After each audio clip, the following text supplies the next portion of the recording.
Here's what you need to know this morning. Manly parking nightmare. How do you make 7,500 cars fit into 5,000 spaces? That's the problem facing the Northern Beaches Council.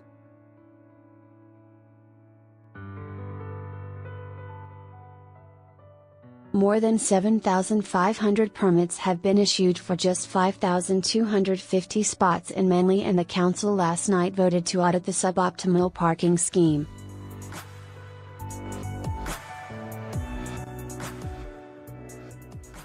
Mayor Michael Regan said the council would work with residents to bring it in line with roads and maritime services requirements in the coming months.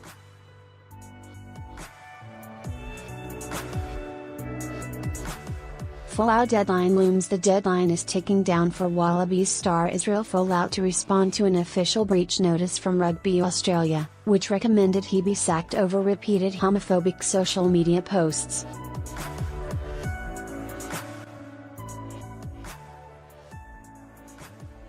Rugby Australia's chief executive Raylene Castle said the integrity unit deemed Folau's comments a high-level breach and that he had shown no remorse and was unapologetic about his actions.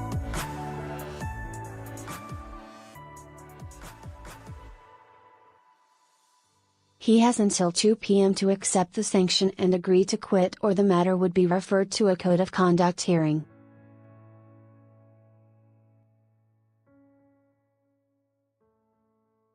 Notre Dame statues. A Sydney journalist has shared her personal story of soaring high above Notre Dame just days before the roof caught alight.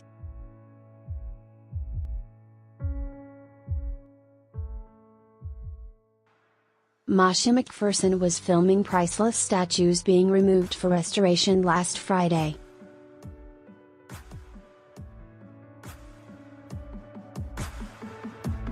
She writes, "It was a unique place to be. High on a scaffold with the cathedral's spire towering above me, the Arrow as it is known here.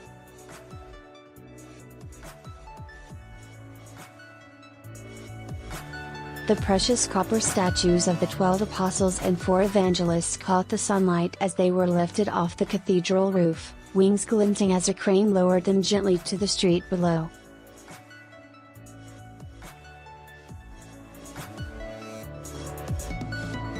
Perhaps it's a blessing they were saved that sunny morning." Read her full account here.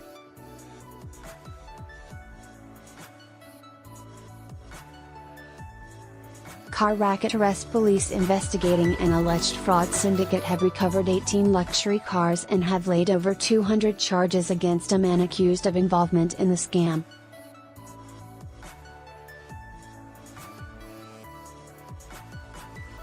The 34-year-old is the 5th person to be arrested by NSW Police Strike Force JIB, which was set up in July 2017 to investigating a group allegedly scamming financial institutions.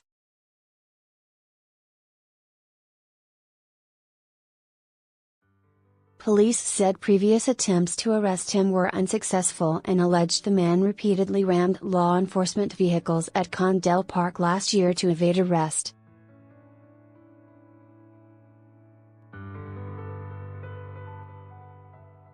Indonesian polls to reopen. Photo. An estimated 1,000 Indonesian expats were turned away from the polls in Sydney.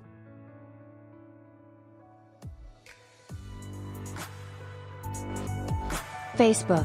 Esther Suhardi, Indonesia's election supervisory body has ordered the polls reopen in Sydney for registered voters who waited hours in line only to see the booth close before they could vote.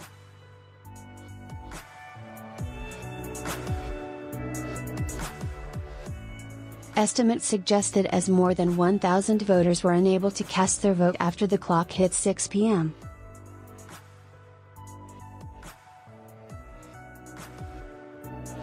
A petition to reopen the polls in Sydney gained more than 40,000 signatures.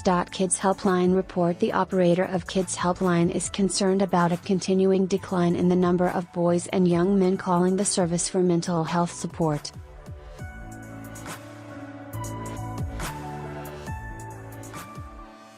Research released today from the free 24-hour hotline showed the number of males using the service had fallen in the last decade by 21%.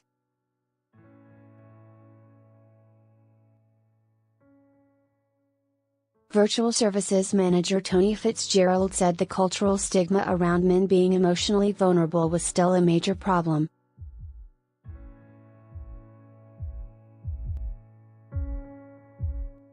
Wednesday's weather partly cloudy.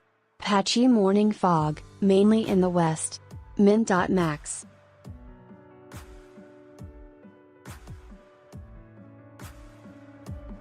CPD 1625 Parramatta 1325 More stories from New South Wales.